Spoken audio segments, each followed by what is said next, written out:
Kung pwede pala lagi mo 36 hours ang isa ka adlaw, hangyoon si Lord, Lord, ugagi pa kong oras, Lord, be mo ang 8 days ang week para maabot jud ni akong abot sa kung unsa akong gusto abton. Maghagot ta ba? For what? For 80 years? Pero ang atong eternity nga padulgan wa gyud nato atiman na. Di kani mo ampo, di mo basag Bible, tapulan mo simba, tapulan mag cell group, tapulan mag Bible study. Pwede gid kaayo nindot atong kinabuhi diri sa kalibutan kay kugihan kay ta, pero magtiyabaw ta dito sa impierno.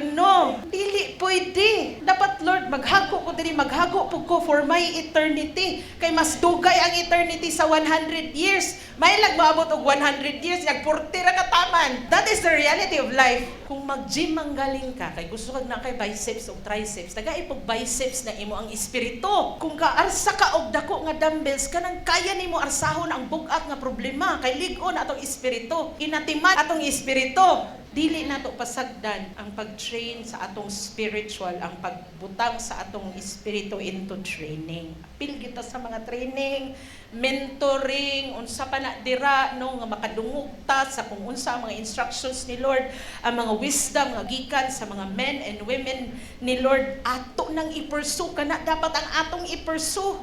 Kung panaay mga books of leadership, mga books of kanang faith, palito na to. Mapalit gani kag lipstick nga inigkaon nimo bulad mapanas ra. Paliton gani na nimo imo nang gastuan, hindi ka mo palit, ka mo download og Bible kay ay naay bayad. Hala. Training yun ta guys, training life. Pag moingon gani inyong pastors, inyong leaders nga naay training karong Sabado, go.